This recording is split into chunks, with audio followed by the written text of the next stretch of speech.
रुखसार से बुरका का जरा पर्दा उठा दो,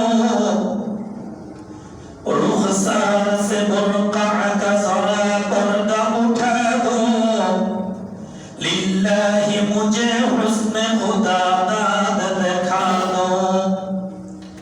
ऐ बहरे करम सदका हुसैन बिन अली का, प्यासा हो मुझे शरबत दीदार पिला दो। मैं दूर हूँ मजबूर हूँ ऐ सैयद आलम, मैं दूर हूँ मजबूर हूँ ऐ सैयद आलम, दीदार दिखाते नहीं आवाज सुना दो। ला इलाहा इल्लल्लाह, ला इलाहा इल्लल्लाह, ला इलाहा इल्लल्लाह, ला इलाहा इल्लल्लाह, ला इलाहा इल्लल्लाह, ला इलाहा इल्लल्लाह, ला इलाहा इल्लल्लाह, ला इलाहा इल्लल्लाह, ला इलाहा इल्लल्लाह, ला इलाहा इल्लल्लाह मुहम्मदुर रसूलुल्लाह सल्लल्लाहु तआला अलैहि वसल्लम। আলহামদুলিল্লাহ, মহান আল্লাহ রাব্বুল আলামিনের আলিশান দরবারে লাখো কোটি শুকরিয়া আদায় করি।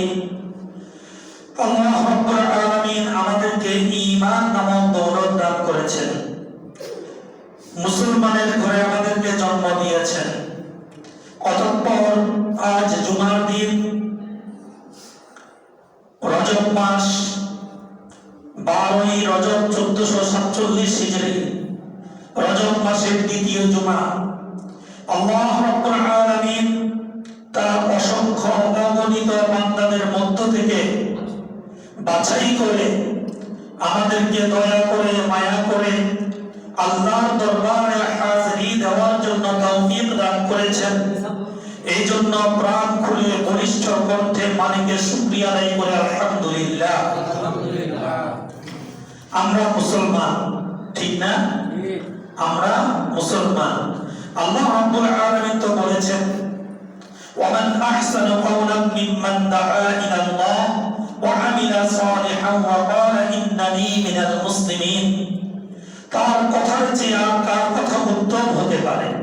অর্থাৎ তার কথার চেয়ে আর কারো কোনো কথা উত্তম হতে পারে না যে মানুষকে আল্লাহর দিকে ডাকে এবং নেক কাজ করে এবং গর্ব করে বলে আমি মুসলমান, নিশ্চয়ই আমি মুসলমান, নিঃসন্দেহে আমি মুসলমান। ঈমান নামক দৌলত, ঈমান নামক নূর আল্লাহ রাব্বুল আলামিন দিয়েছেন। আমার মতো সফল কাম, আমার মতো সৌভাগ্যবান আর কেউ হতে পারে না। এই জন্য প্রত্যেকটা মুসলমান গর্ব করে, গর্ব করা উচিত। আর কিছু দরকার নাই, শুধু আমি মুসলমান। আল্লাহ রাব্বুল আলামিন আমাকে মুসলমান বানিয়েছেন। আমি আল্লাহর দরবারে চাই নাই, না চাইতে আল্লাহ রাব্বুল আলামিন আমাকে মুসলমানের ঘরে জন্ম দিয়েছেন। কি অবস্থা হতো খোদা না খাস্তা নাউযু বিল্লাহ, আজকে যদি আমরা মুসলমানের ঘরে জন্ম না নিয়ে কোন বেঈমান মুশরিক কাফেরের ঘরে জন্ম নিতাম, আল্লাহর দরবারে সিজদা দেওয়ার পর তৌফিক আমাদের থাকতো না, আল্লাহর নাম নেয়ার কোনো সুযোগ থাকতো না, কি অবস্থা হতো? যতই নেক আমল করে এটার কোনো দাম ছিল না, দাম থাকবে না। ঈমান ছাড়া যে যতই নেক আমল করুক তার কোনো দাম থাকবে না, তার কোনো জাযা থাকবে না, তার কোনো প্রতিদান থাকবে না, বিনিময় থাকবে না। অথচ ঈমান নিয়ে,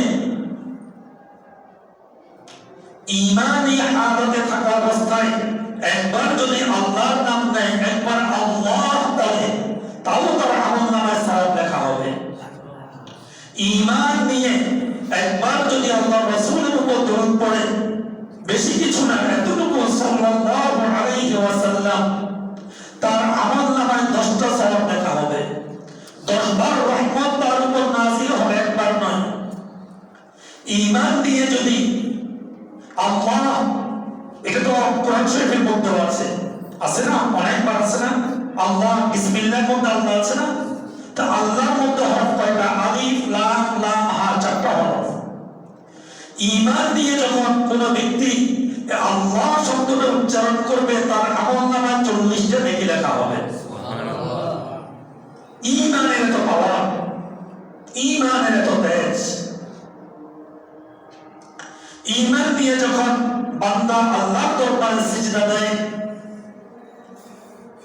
ওলামায়ে কেরামরা, বুজুর্গানে দিনটা বলেন, তখন বান্দা জমিনে সিজদা দেয় না, আল্লাহর কুদরতি কদম মোবারকে সিজদা দেয়।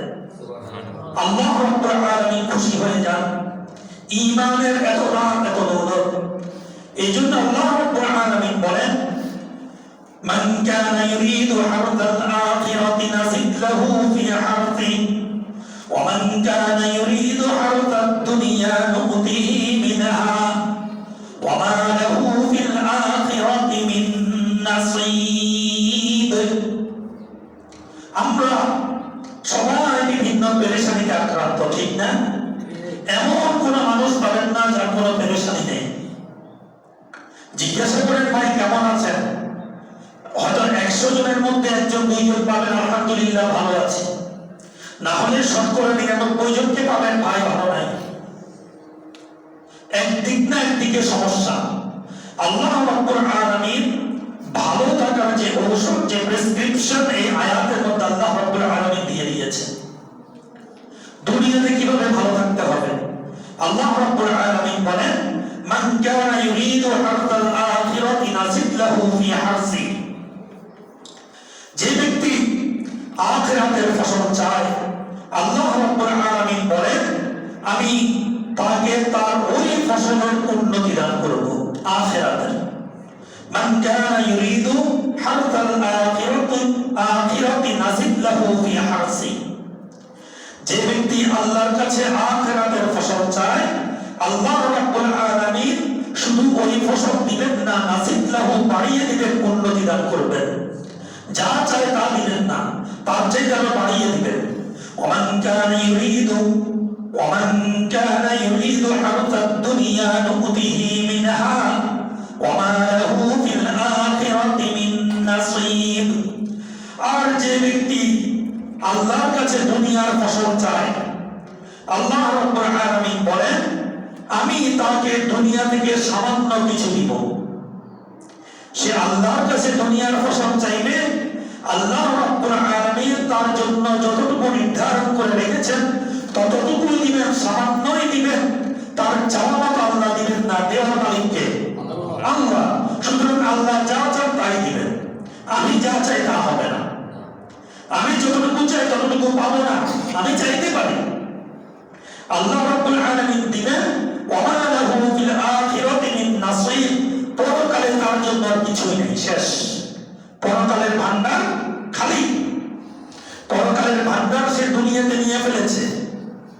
সামান্য কিছু সুখ শান্তির বিনিময়ে, সামান্য একটু আরামের বিনিময়ে সে আখিরাতকে বিক্রি করে দিয়েছে, আখিরাতের সুখ শান্তিকে বিক্রি করে দিয়েছে।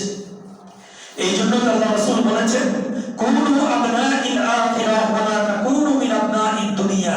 ও আমার উম্মতরা, তোমরা আখিরাতের সন্তান হও, দুনিয়ার সন্তান হইও না। দুনিয়া ক্ষণস্থায়ী, দুনিয়া ক্ষণস্থায়ী। কুল্লু মান আলাইহা ফান ওয়া ইয়াবকা ওয়াজহু রাব্বিকা যুল জালালি ওয়াল ইকরাম। দুনিয়ার যা কিছু আছে সব কিছু একদিন ধ্বংস হয়ে যাবে, কিছুই থাকবে না। বাকি থাকবে আল্লাহ রাব্বুল আলামিন, তার ইজ্জত, তার সম্মান, তার শক্তি, এগুলো থাকবে। রাসূলুল্লাহ সাল্লাল্লাহু তাআলা আলাইহি ওয়াসাল্লাম এই আয়াতে কারিমা সাহাবায়ে কেরামদেরকে পড়ে শোনালেন কি, যে ব্যক্তি আল্লাহর কাছে দুনিয়া আখিরাতের ফসল চায়, আল্লাহ রাব্বুল আলামিন বলেন, আমি তার ওই ফসলের মধ্যে উন্নতি দান করব। আর যে ব্যক্তি আল্লাহর কাছে দুনিয়ার ফসল চায়, আমি তাকে দুনিয়া হতে সামান্য দিব, কিন্তু আখিরাতে তার জন্য কিছুই নেই। এই জন্যই তো মুসলমানদের দুর্দশা দেখে, আল্লাহ রাসূলের দুরবস্থা দেখে দুনিয়ার মাঝে মাঝে হযরত জিবরাইল আলাইহিস সালাতু ওয়াস সালাম আসতেন, এসে বলতেন, ইয়া রাসূলুল্লাহ, আপনি যদি হুকুম করেন আমি মক্কা মদিনাকে স্বর্ণ দিয়ে মরিয়ে দিব, কোনো অভাব থাকবে না, আমি সব কিছু ঠিক করে দিব। তো আল্লাহ রাসূল যখন বলতেন এরপরে কি হবে, আমার সাহাবায়ে কেরামদের আখিরাতে কি হবে, তো তখন জিবরাইল আলাইহিস সালাতু ওয়াস সালাম বলতেন, হুজুর আখিরাতে আর কিছুই নেই, আখিরাতের করে তো দুনিয়াতে দিয়ে দিয়েছি। তখন আল্লাহ রাসূল বললেন, না, কোনো প্রয়োজন নেই। আমার সাহাবীরা, আমার উম্মতরা দুনিয়াতে অল্প কিছুদিন 60, 70, 80 বছর, 100 বছর কষ্ট করুক না, অসুবিধে, এই কষ্টের বিনিময়ে যদি এমন জান্নাত পায় যে জান্নাতের শুরু হয়েছে শেষ নাই, ওই জান্নাতের জন্য 100 বছর কষ্ট করতেও তো রাজি, সমস্যা নেই। কি বলে, ঠিক কিনা? যে জান্নাতের শুরু হচ্ছে শেষ নাই, বছরের কোনো হিসাব নাই, সামান্য কিছুদিন নেক আমলের বিনিময়ে ওই জান্নাত যদি পায়, ওই কষ্ট করতে তো কোনো সমস্যা নেই, কোনো প্রয়োজন নাই। ওই জান্নাতের শুরু হচ্ছে শেষ নাই, জান্নাতের নিয়ামতের শুরু হচ্ছে শেষ নাই। রাসূলুল্লাহ সাল্লাল্লাহু তাআলা আলাইহি ওয়াসাল্লাম এই আয়াত যখন বলছেন, সাহাবায়ে কেরামদেরকে আয়াত পড়ে শোনালেন। শোনানোর পরে হাদিসে কুদসি থেকে আল্লাহ রাসূল বর্ণনা করছেন, সাহাবায়ে কেরামদেরকে বলেন, শুনো, আল্লাহ রাব্বুল আলামিন ইরশাদ করছেন, হে আদম সন্তানেরা, তুমি আমার ইবাদতের জন্য অবসর হয়ে যাও। আমরা বলি না নামাজ পড়ার সময় নেই, অনেকে বলে ফেলি নাউযুবিল্লাহ, মাত্র আযান দিছে একটু পরে পড়বো। আবার যদি জিজ্ঞাসা করে, ভাই নামাজ পড়েছেন? হুজুর সময় তো পাই নাই, কোনখান দিয়ে সময় চলে গেছে। হয় না এরকম? হুজুর জামাত পাই নাই, সময় চলে গেছে। আল্লাহ রাব্বুল আলামিন বলেন, হে আদম সন্তানেরা, তুমি আমার ইবাদতের জন্য অবসর হয়ে যাও, আমি তোমার অন্তরকে চিন্তামুক্ত করে দিব, তোমার অন্তরকে অভাব মুক্ত করে দিব, তোমার অন্তরকে পেরেশানি মুক্ত করে দিব। সুবহানাল্লাহ, স্বয়ং আল্লাহ রাব্বুল আলামিন তার হাবিবকে হাদিসে কুদসির মধ্যে বলেছেন, ও আদম সন্তানেরা, আমি রবের জন্য, আমি রবের ইবাদতের জন্য তুমি ফ্রি হয়ে যাও, অবসর হয়ে যাও, আমি তোমার সকল পেরেশানিগুলোকে দূর করে দিব। নামাজের মাধ্যমে তুমি আমার সাথে সম্পর্ক কায়েম করো, নামাজের মাধ্যমে, আমার ইবাদতের মাধ্যমে তোমার যত হাজাত সব তুমি আমাকে বলো। আমরা তো বলি না নামাজের মধ্যে, ইয়াকা না'বুদু ওয়া ইয়াকা নাস্তাঈন, আল্লাহ আমরা আপনারই ইবাদত করি, আপনার কাছেই সাহায্য চাই, বলি না?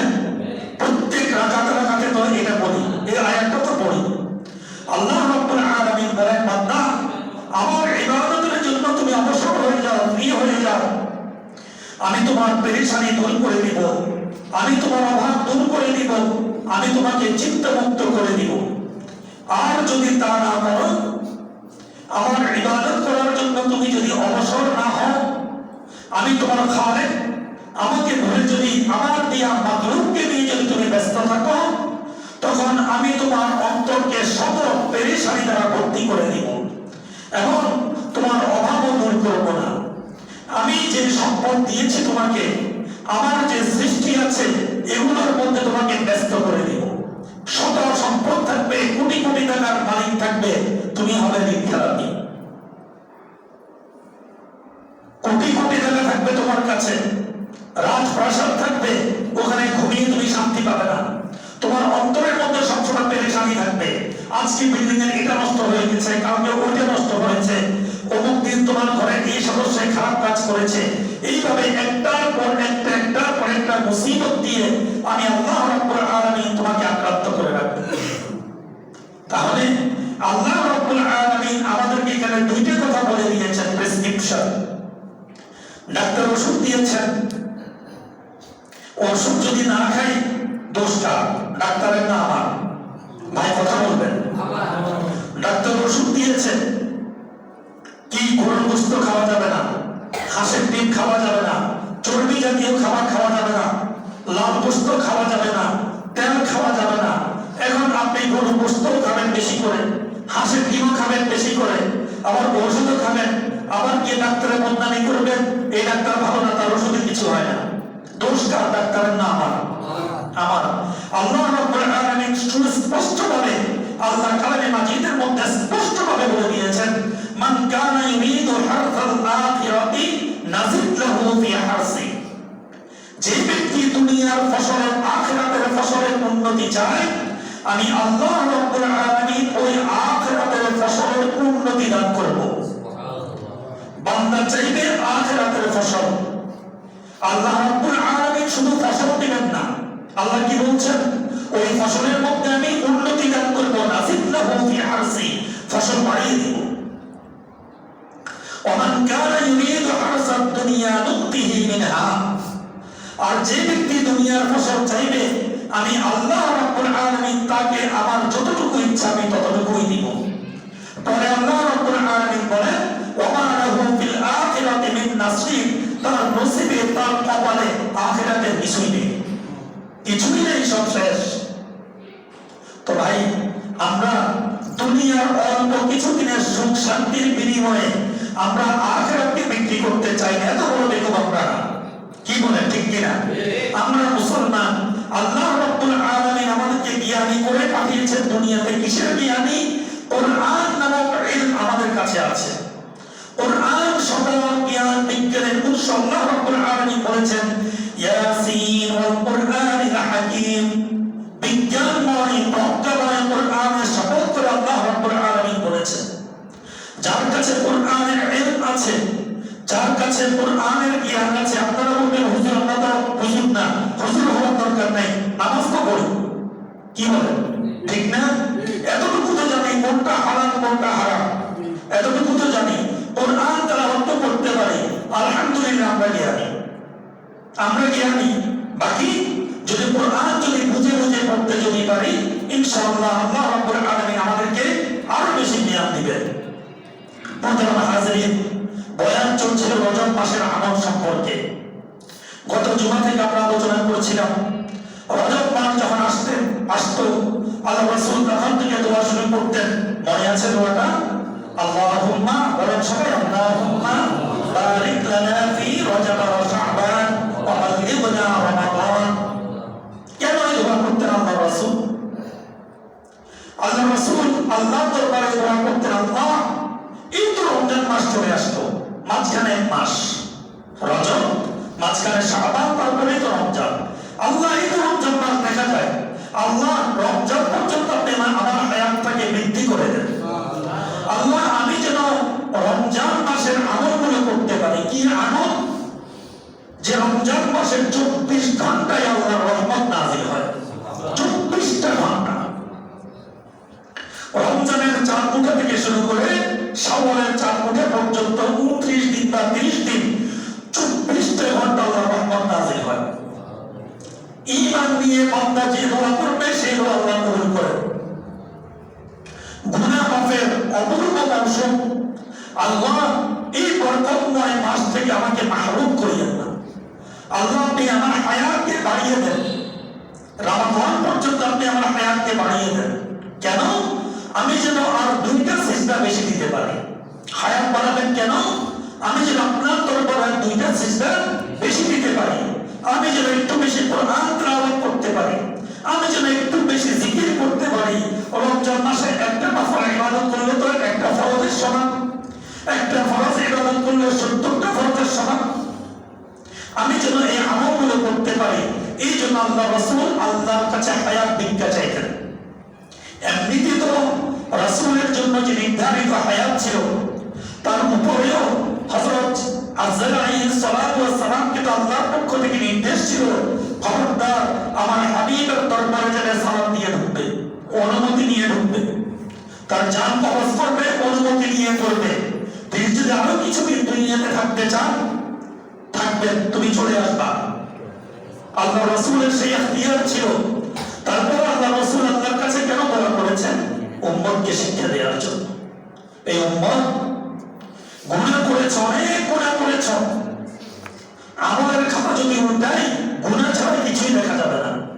প্রতি মুহূর্তে মুহূর্তে, প্রতি সেকেন্ডে সেকেন্ডে, এমনকি খোদা নাখাস্তা মসজিদে বসে মনে হয়ে যায় আমাদের, হয়ে যায়। দুনিয়ার যত অচিন্তা কুচিন্তা কথাবার্তা মুখে চলে আসে, জানি না, হয়ে যায়। শয়তান আমাদেরকে ধোঁকা দেয়।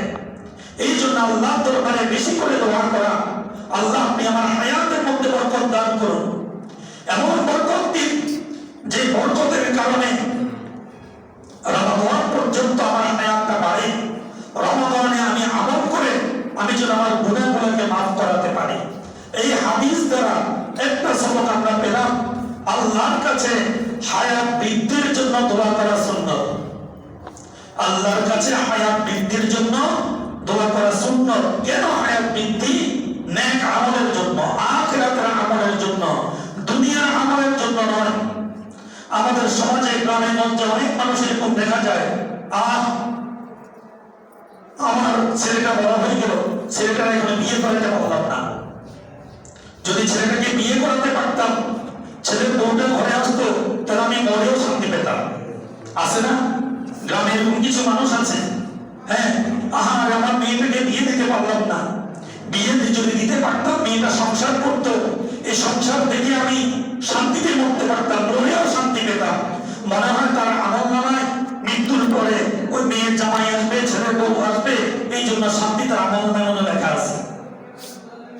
মনে হয় যেন মৃত্যুর পরে ওই মুনকার নাকি তারে কত প্রশ্ন করবে, আপনার ছেলের বউটা কেমন দেখি বলেন তো, আপনার মেয়ের জামাইটা কেমন দেখি বলেন তো।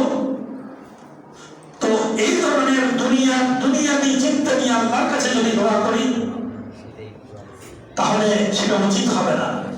আমি আমার আখিরাতকে ধ্বংস করে দিলাম। এই জন্য জিন্দেগি হতে হবে বন্দেগীর জন্য, আল্লাহর ইবাদতের জন্য। আল্লাহ রাব্বুল আলামিন চান আমরা যেন আল্লাহর গোলামি করি, আমরা যেন আল্লাহর বান্দা হই। বান্দা শব্দের অর্থ গোলাম। আমরা যেন আল্লাহর গোলামি করি। আমরা যদি আল্লাহর গোলামি করি, সারা পৃথিবী আমাদের গোলামি করবে। আমরা আল্লাহর গোলামি করতে পারি নাই। আমরা আল্লাহর গোলামি না করে, আমরা খালেকের গোলামি না করে আমরা মাখলুকের গোলামি করছি। এই জন্য আজকে আমাদের এই দুরবস্থা। এই জন্য আমাদের জিন্দেগি হওয়া চাই আল্লাহর বন্দেগি করার জন্য। ওই জীবন জীবন না যে জীবনে আল্লাহর বন্দেগি নাই, ওটার নাম জীবন নয়। ওই জীবন জীবন নয় যে জীবনের মধ্যে আল্লাহর বন্দেগি নাই। ওই কপাল কপাল নয় যে কপালে সিজদা নাই। আল্লাহ রাব্বুল আলামিন কপাল দিয়েছেন আমাদেরকে আল্লাহর দরবারে সিজদা করার জন্য। এই কপাল আর কারো কাছে ঝুঁকবে না, এই কপাল আর কারো কাছে মাথা নত করবে না। এই কপাল একমাত্র আল্লাহর দরবারেই ঝুঁকবে। ওই কপাল কপাল নয় যে কপালে সিজদা নাই। ওই চোখ চোখ নয় যে চোখ আল্লাহর ভয়ে কাঁদে না। যে চোখ দিয়ে আল্লাহর ভয়ে পানি বের হয় না, তার নাম চোখ হবে না। এই জন্যই তো সাহাবায়ে কেরামদেরকে বলা হতো তারা দিনের বেলায় ছিলেন পীর, রাতের বেলায় ছিলেন পীর। রাতের বেলায় জাহান্নামের আযাবের ভয়ে চোখ দিয়ে পানি বের হতো, শিশু বাচ্চার মতো কান্না করতেন। আর দিনের বেলায় জিহাদের ময়দানে কাফেরদের বিরুদ্ধে চোখ দিয়ে বারুদ বের হতো। সাহাবায়ে কেরামগণ ছিলেন দিনের বেলায় পীর, রাতের বেলায় পীর। ওই চোখ চোখ নয় যে চোখ দিয়ে আল্লাহ রাব্বুল আলামিনের কালামে মাজিদের আয়াতগুলো দেখা যায় না।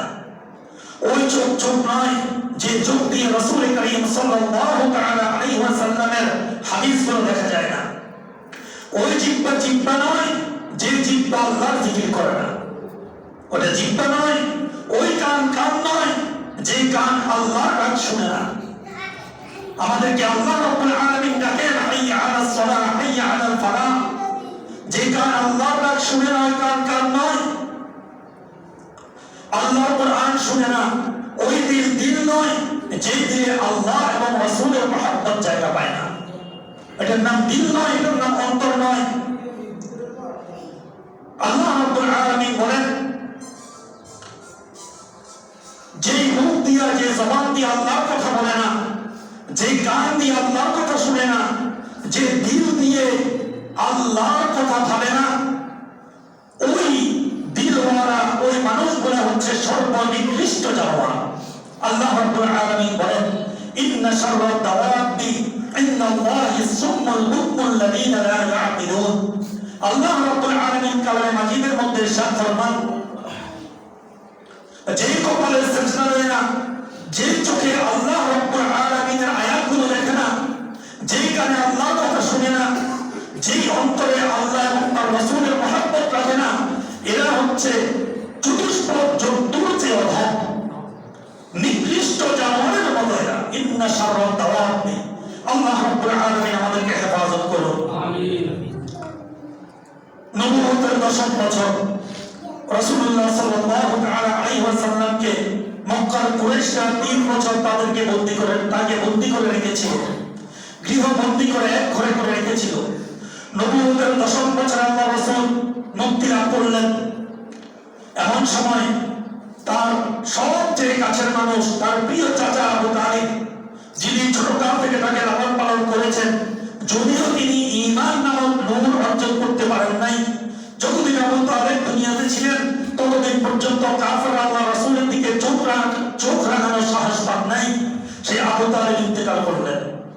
তার 5 দিন পরে আল্লাহ রাসূলের সবচেয়ে কাছের মানুষ আম্মা জান হযরত খাদিজা রাদিয়াল্লাহু তাআলা আনহা ইন্তেকাল করলেন। হযরত খাদিজা রাদিয়াল্লাহু তাআলা আনহা ছিলেন প্রথম মুসলমান, ইসলামের জন্য সব কিছু একাত্রে দান করে দিয়েছিলেন। এমন হয়ে গিয়েছিল দান করে দেওয়ার পরে তার ঘরে দিনকে দিন চুলা জ্বলত না, অথচ তিনি ছিলেন আরবের সবচেয়ে ধনী মহিলা। এই মহিলা ইন্তেকাল করলেন, আল্লাহ রাসূল সম্পূর্ণ একাকী হয়ে গেলেন।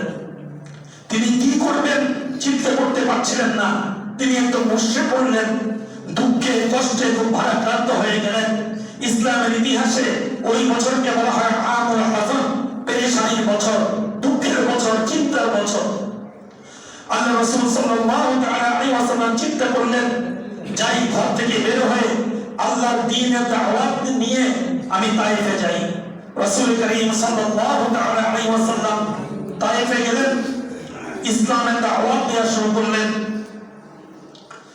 1.5 মাস তিনি ইসলামের দাওয়াত দিলেন, কিন্তু কেউ ইসলাম গ্রহণ করলো না। ইসলাম তো গ্রহণ করলো না, তাকে সবাই উপহাস করা শুরু করলো।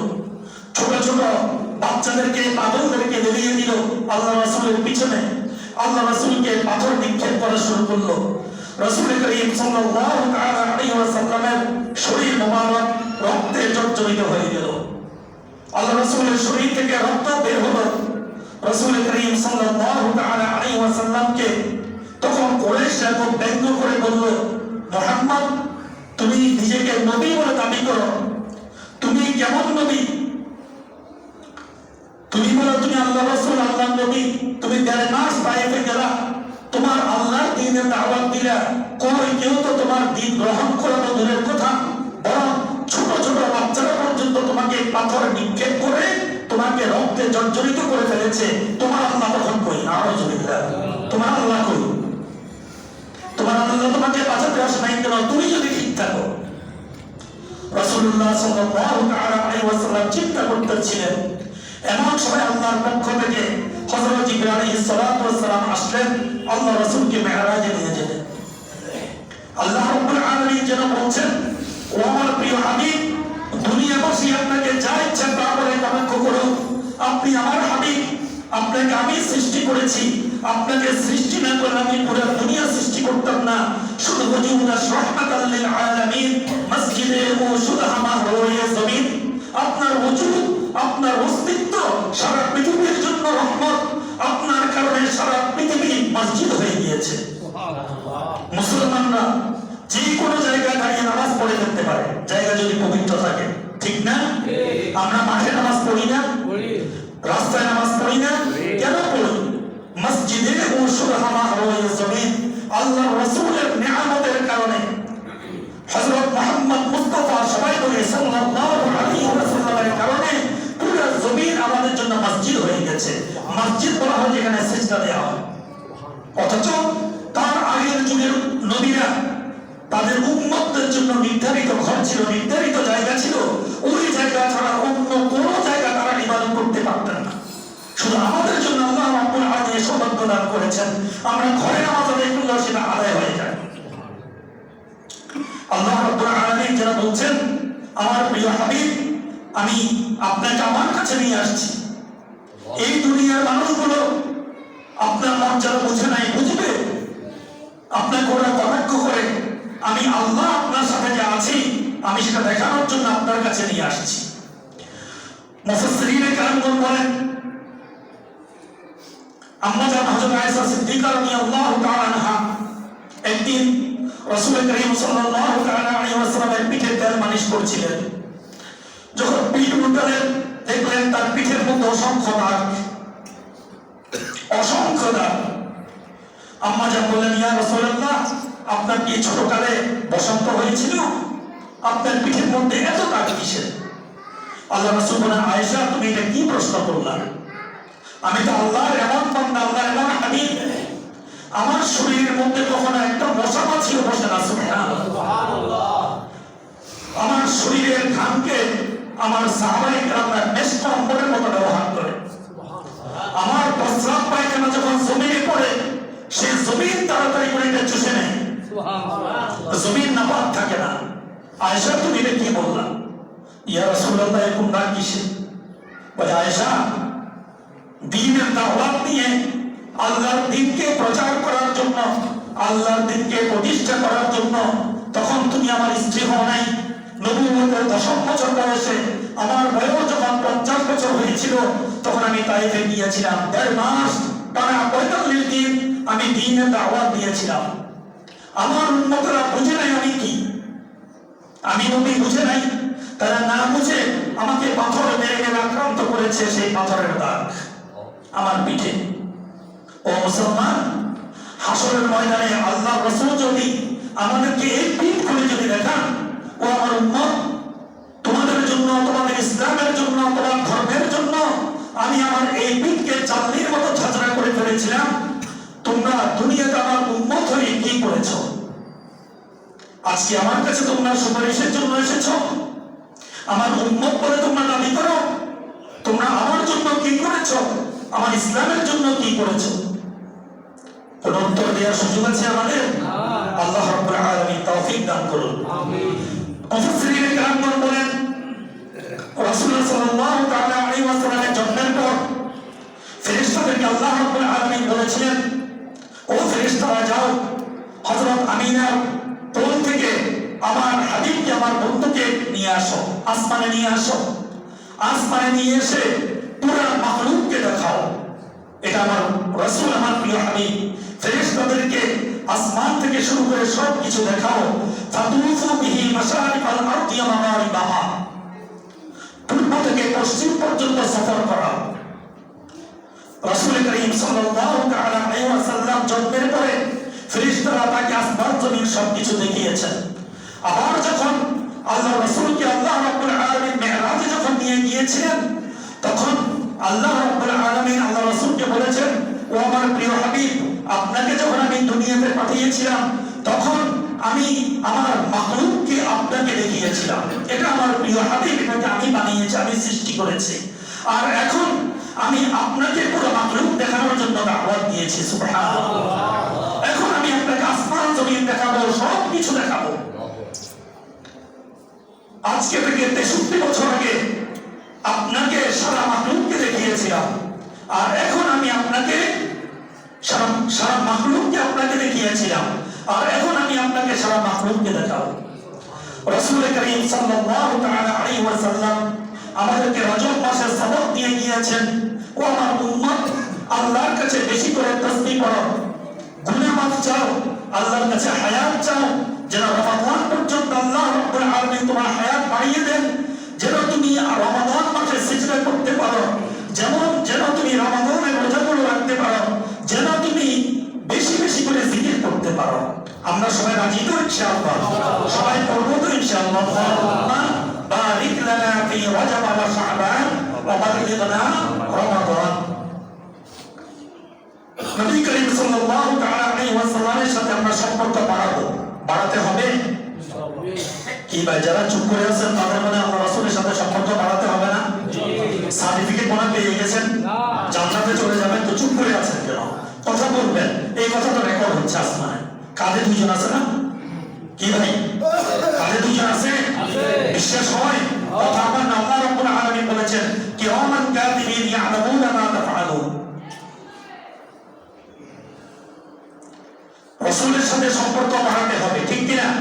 কিভাবে বাড়াবো? এক নম্বর, জবানে বেশি বেশি করে দরুদ পড়বো। পড়বো তো ইনশাআল্লাহ? ইনশাআল্লাহ। এই কলিজার মধ্যে আল্লাহ রাসূলের ভালোবাসা রাখবো বেশি বেশি। ওই অঙ্গ প্রত্যঙ্গ দ্বারা বেশি বেশি সুন্নত অনুসরণ করবো। এই জন্য আল্লাহর আশিক বলেছেন তু বড়ায়ে বন্দেগি হ্যায় ইয়াদ রাখ, বাহর সর আফগন্দগি হ্যায় ইয়াদ রাখ, ওয়ারনা ফির শর্মিন্দগি হ্যায় ইয়াদ রাখ, চাঁদ রোজা জিন্দগি ইয়াদ রাখ, याद हक दुनिया में सुबह शाम कर जिसलिए आया है वो काम कर। ও দুনিয়ার মানুষ, তুমি মনে রাখো তুমি দুনিয়াতে এসেছো আল্লাহর বান্দাগি করার জন্য, দুনিয়াতে এসেছো আল্লাহর সিজদা দেওয়ার জন্য। যদি তুমি আল্লাহর দরবারে সিজদা দিতে না পারো, আল্লাহর বান্দাগি যদি করতে না পারো, মনে রাখো তোমার জন্য লজ্জা লজ্জা লজ্জা অপেক্ষা করছে হাসরের ময়দানে। দুনিয়ার জীবন কয়েকদিন, সকাল বিকাল তুমি আল্লাহকে স্মরণ করো। তুমি দুনিয়াতে আসছো, যেই কাজে আসছো সেই কাজটা করো। দুনিয়াতে আসছো আল্লাহর ইবাদত করার জন্য, সেই কাজটা করো। আইশো রুশত কে লিয়ে দুনিয়া নেহি, ইয়াদ রাখ তু বান্দা হে মেহমান নেহি। আরাম করার জন্য দুনিয়া নয়। আরাম করার জন্য যদি দুনিয়া হতো, গত পরশু যিনি দুনিয়া থেকে চলে গেলেন আমাদের সাবেক প্রধানমন্ত্রী বেগম খালেদা জিয়া আপোষ করতেন, ঠিক না? আপোষ করার অনেক প্রস্তাব ছিল, বিদেশে চলে যাওয়ার প্রস্তাব ছিল, কারণ নাই। সারা দুনিয়ার মানুষ তার জন্য কান্না করেছে। কেন? তুইজ্জু মান তাশা ওয়া তুযিল্লু মান তাশা বিয়াদিকাল খায়র ইন্নাকা আলা কুল্লি শাইইন কাদির। আপনি যদি চান অপমান করবেন, পারবেন না। আপনি অপমানিত হবেন, হয়েছেন। অপমানিত হয়ে লেজ গুটিয়ে পালিয়ে গেছেন। রান্না করা খাবার নসিবে ঢুকে নাই, রান্না করা খাবার মুখে দিতে পারেন নাই, সেকেন্ডের মধ্যে পালিয়ে গিয়েছেন। আর সারা বিশ্বের মানুষ তার জন্য দোয়া করেছে, ওলামায়ে কেরামরা দোয়া করেছেন। কেন করেছেন? ইসলামের জন্য কাজ করেছেন। আর ব্যক্তিগতভাবে কেউ তো মাসুম না, অনেকের অনেক দোষ ত্রুটি থাকতে পারে। ওলামায়ে কেরামদেরকে মহব্বত করতেন।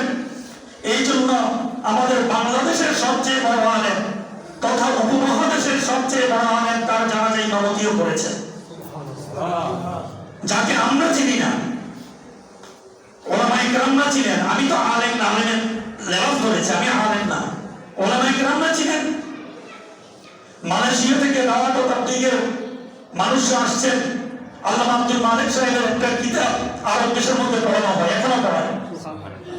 হযরত এই কিতাবটা আজকে থেকে 20 বছর আগে লিখেছেন। তারা এসে বললেন যার কিতাবটা পড়ি তাকে একটু দেখবো। মাদ্রাসায় গেছেন মার্কাজুদ দাওয়াতে রানীগঞ্জে, যাই অবাক হয়ে গেছেন। আরে এই হুজুর, এই ছোটখাটো মানুষ, একটা সাধারণ একটা পাঞ্জাবি গায়ে, কিছুই নেই।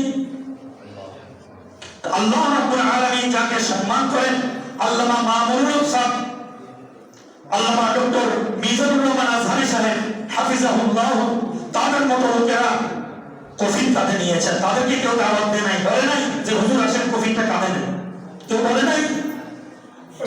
খোদার পক্ষ থেকে। এই জন্যই তো কবি বলেছেন এমন জীবন তুমি করিও গঠন, মরিলে হাসিবে তুমি কাঁদিবে ভুবন। সারা পৃথিবী তার জন্য কান্না করছে, সারা পৃথিবী তার জন্য মাগফিরাতের দোয়া করছে। তার স্বামী মরহুম শহীদ প্রেসিডেন্ট জিয়াউর রহমান, আমরা ছোট ছিলাম, মাদ্রাসায় পড়তাম, পুটিয়া মাদ্রাসায়। আমাদের উস্তাদ ছিলেন আল্লামা আমিনুল হক সাহেব রাহিমাহুল্লাহ তাআলা আনহু, পুটিয়া মাদ্রাসা সদরে মুহতামিম ছিলেন। হযরত আমাদেরকে প্রস্তাব পড়াচ্ছিলেন। প্রস্তাব পড়াতে গিয়ে যখন ওই রাজা বাদশাদের কাহিনী আসছিল, তখন হযরত বলে হ্যাঁ, চিলিংয়ে ভাষায় বলতেন, হ্যাঁ প্রেসিডেন্ট যদি অন করে জিয়াউর রহমানের দলীয় অন করিব। প্রেসিডেন্ট যদি হতে হয় শহীদ প্রেসিডেন্ট জিয়াউর রহমানের মতো হতে হবে।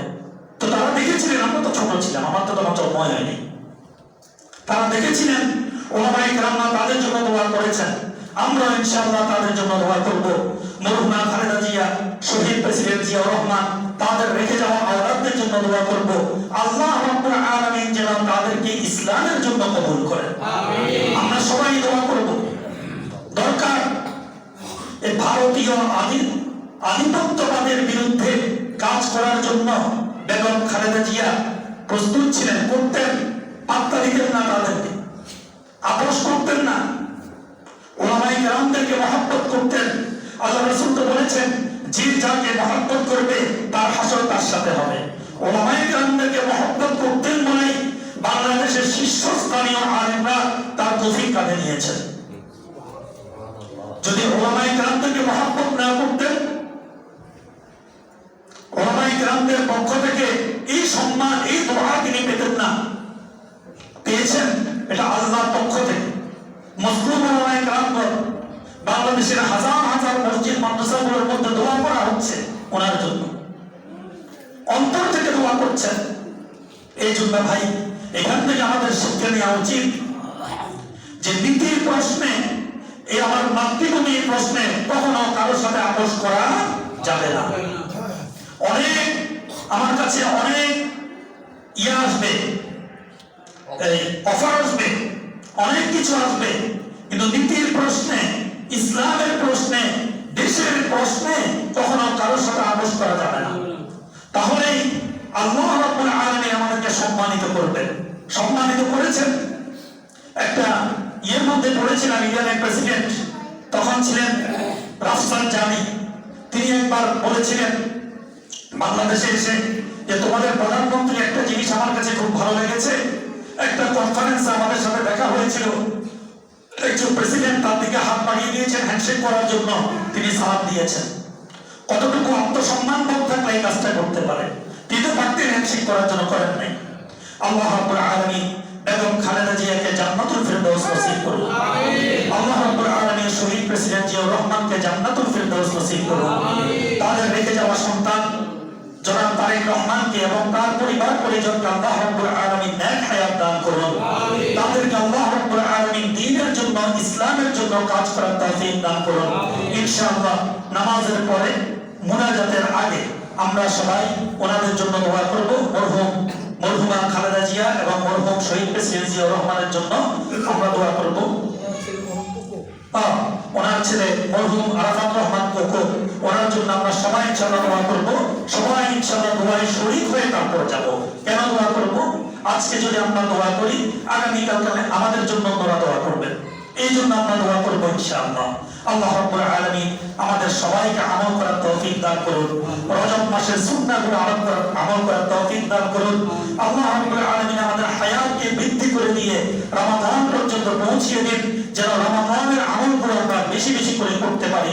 আমিন। ওয়া আখিরু দাওয়ানা আলহামদুলিল্লাহি রাব্বিল